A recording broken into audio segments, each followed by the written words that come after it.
Finally, we have the supreme source. The last chapter, chapter 7 here, is the final Tantra. And recall there were basically three Tantras in here. This one's called the final Tantra, the teachings on meditation. The introduction here says, Sattvavajra, now experience the true state. Do not get distracted even for an instant from understanding the single sphere of your mind that has no origin. There's the answer to our question from the practice. So in the state of enlightenment, the true nature of existence beyond meditation, there is no duality between meditating and the object of meditation. So if you leave the natural condition as it is without meditating, this is meditation. And the universal aim is that which has no origin, but if you recognize that thoughts and concepts too are this nature, then whatever arises in your mind, whatever you think about, you will never get distracted from the natural condition which has no origin. Okay? This is that idea Ruth was alluding to, that the thoughts themselves that come can be part of the meditation, okay, if you're aware of it, if you're paying attention to that. Thus, if you understand that whatever you think of is meditation in whatever state you find yourself. All right? So that's very important idea in the Dzogchen form of meditation, as opposed to the usual shamatha approach, which is absolute blank nothing. Okay? In Dzogchen, we don't have that requirement. It's looking at it from a different view.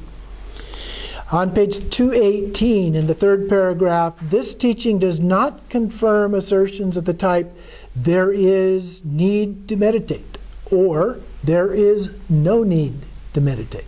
Okay, so it's not saying that. We need to pay attention. It's not an escape valve.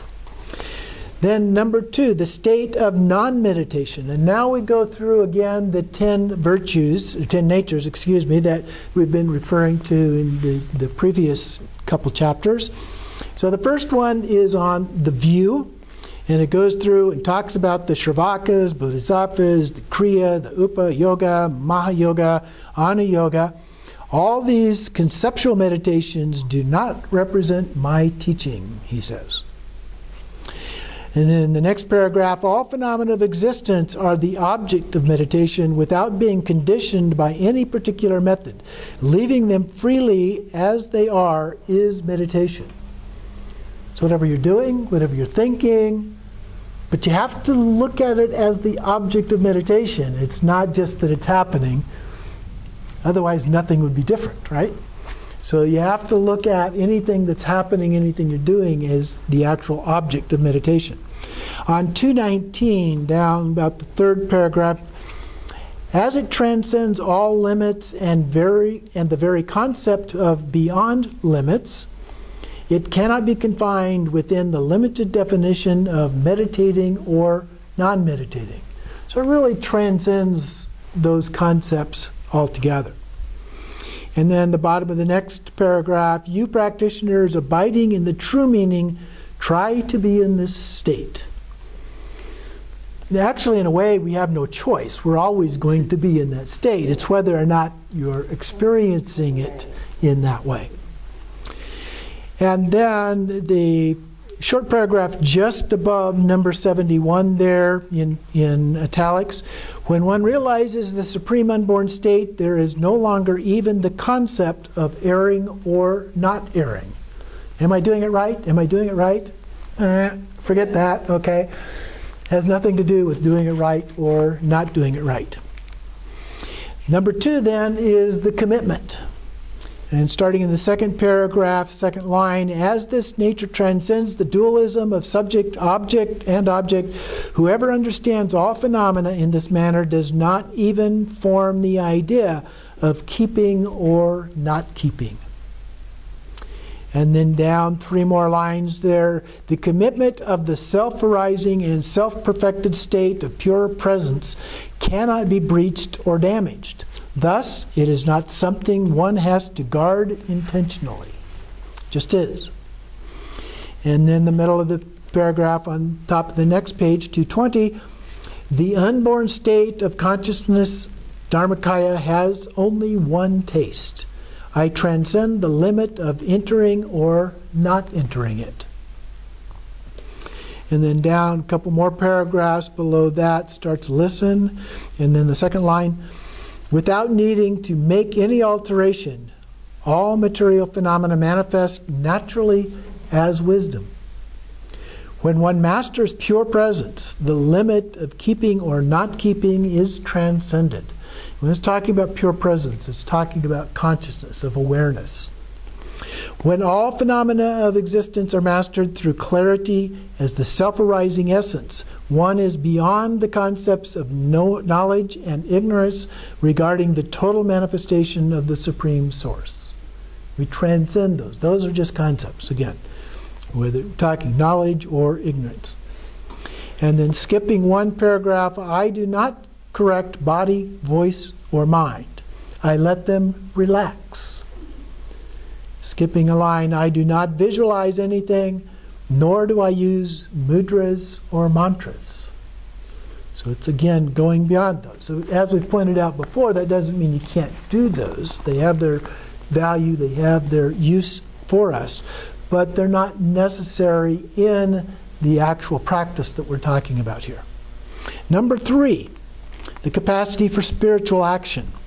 Listen, consciousness is the essence of the authentic condition. And then down the line, being self-arising, I have neither causes nor conditions, so leave body, voice, and mind in the relaxed state without striving. Next paragraph, listen, as my capacity for spiritual action knows no doing. I do not get involved in the effort of activities.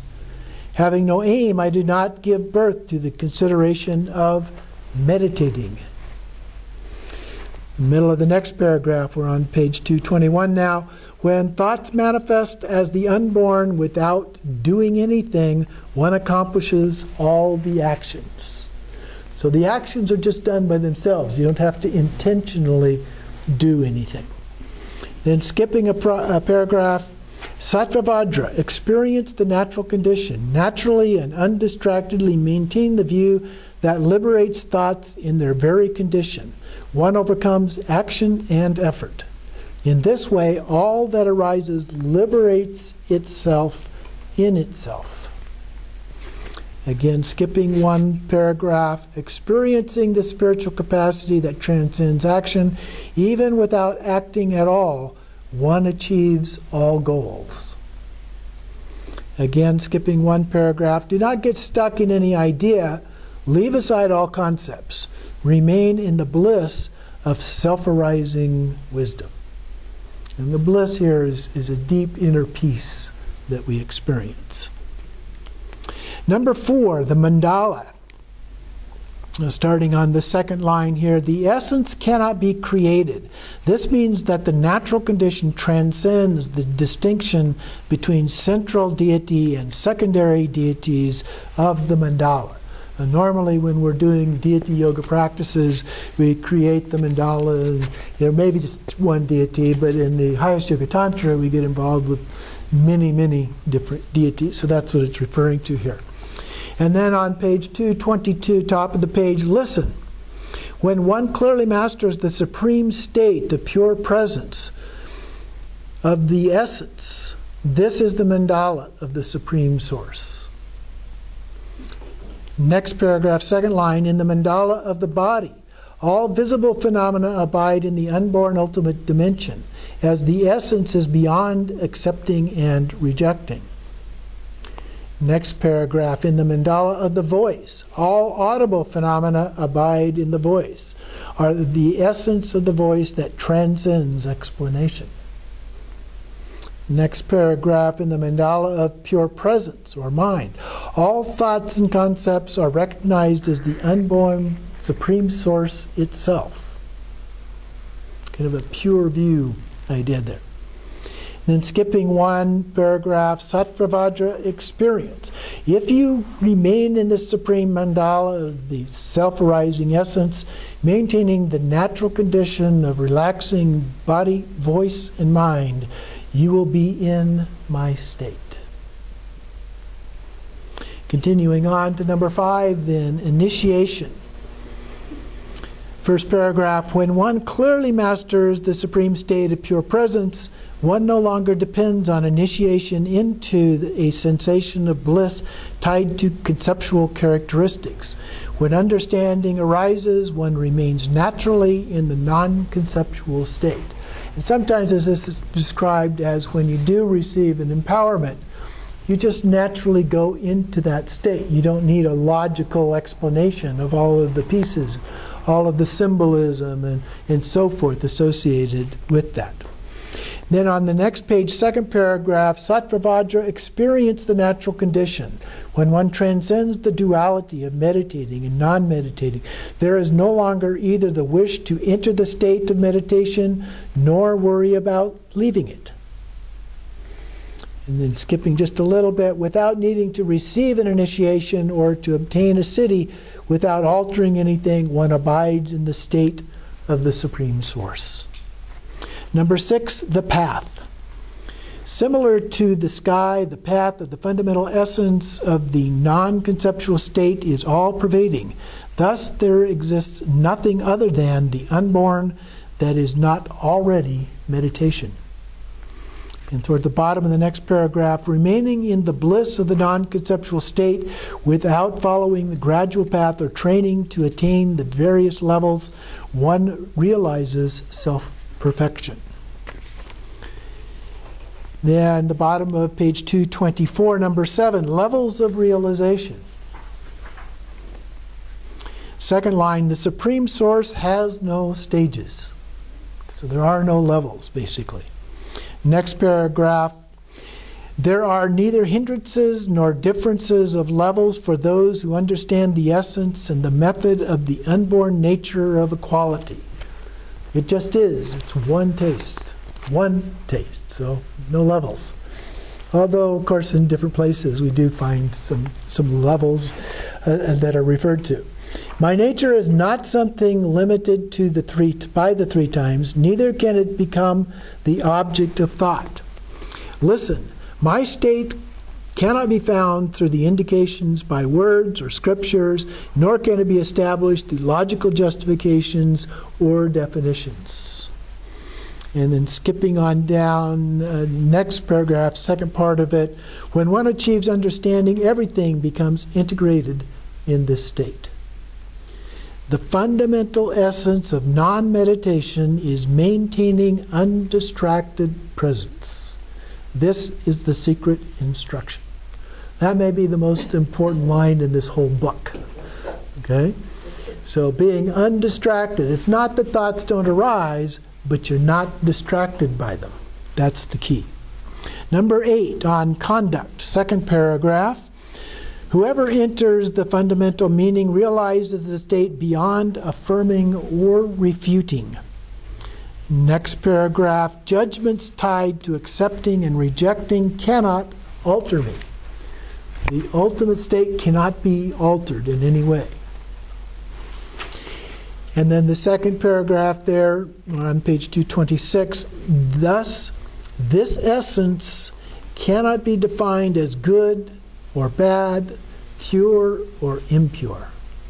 Therefore, it is said to transcend objectification by analysis or reasoning.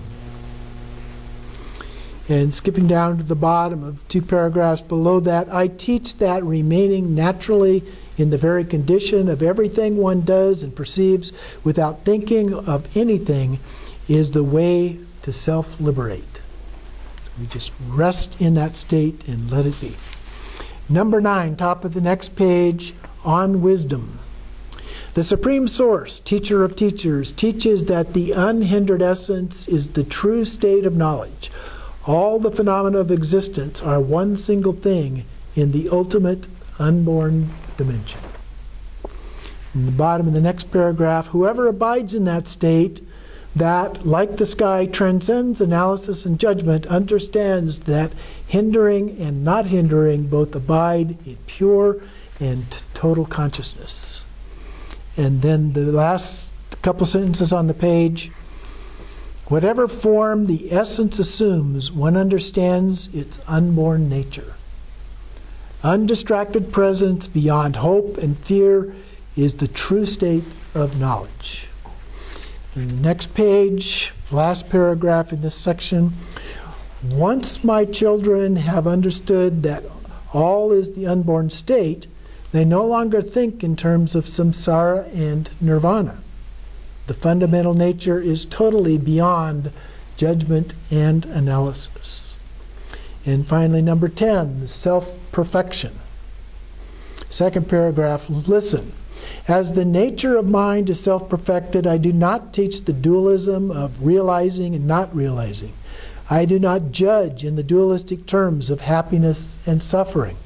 I am free of hope for nirvana and fear of samsara. I do not try to communicate all that is empty and all that has never arisen. I do not get attached to the idea of realizing and establishing. Listen, Sattvavajra. Just as I do not judge the self-perfected essence that transcends analysis in terms of realizing and not realizing, you do the same. Listen, those who get attached to the concept that is in self-perfected essence beyond action and seeking, there is nothing to integrate, are like children fighting the air. They do not see my nature. How can a practitioner who remains attached to the limit of without limits ever attain the essence of self-perfection? One no longer deems appearances as concrete or gets attached to it. One self-liberates by understanding the authentic condition. All phenomena of existence are unborn and totally pure. On the next page, the bottom of the second paragraph, as whatever manifests is the fundamental nature, enter my state, the supreme source. And then part 3 there is the conclusion. If you go over to page 230, the paragraphs there on that page do a good job of summarizing this.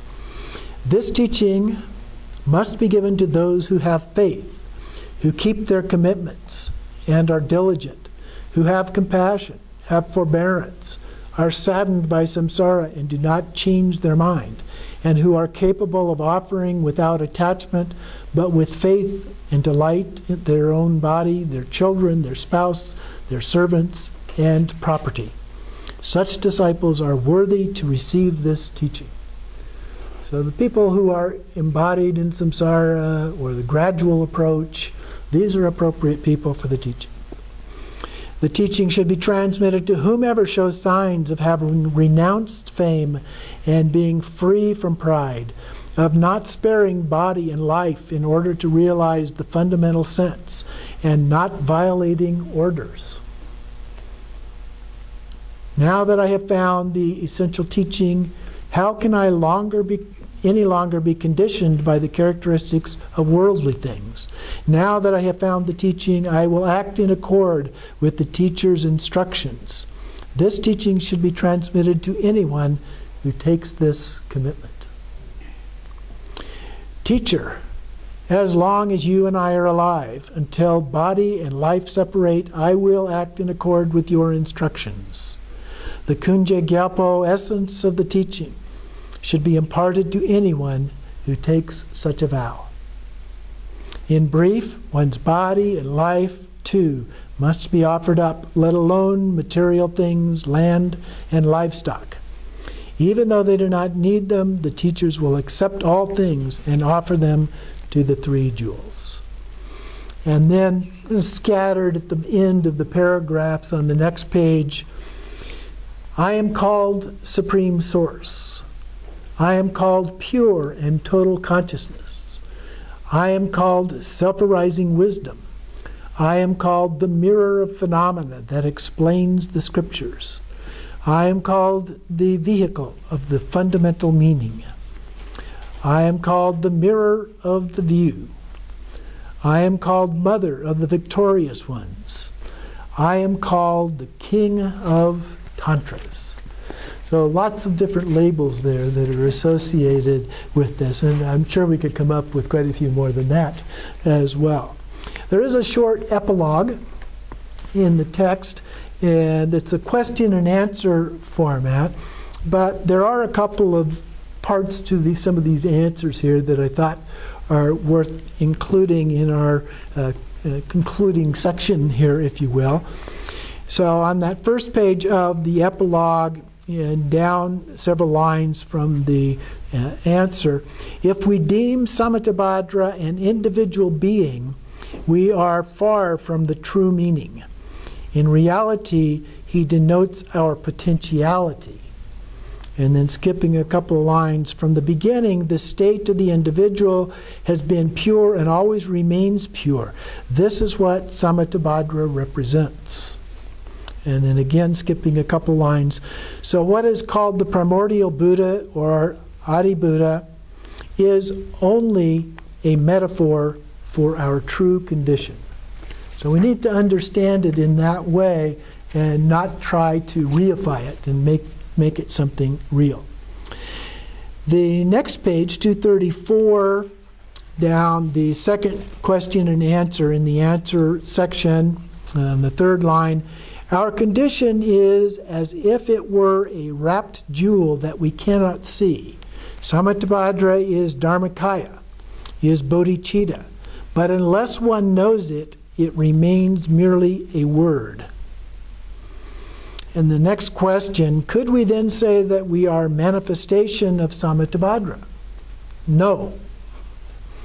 We ourselves are Samattabhadra, but because we don't understand it, we are ignorant of it.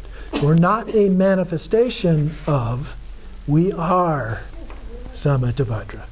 Okay? I think that's an important point. So this text represents the Simdi or mind series of the Dzogchen.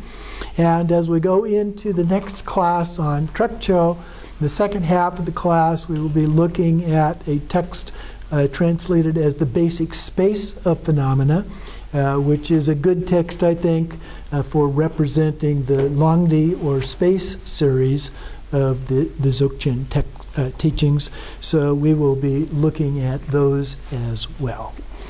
So that concludes our Khorde Rushen class. I hope you have enjoyed that. I hope that you have gotten something out of all of these preliminary practices as we then move on into the, the hardcore, if you will, the heart essence of the Dzogchen practices themselves.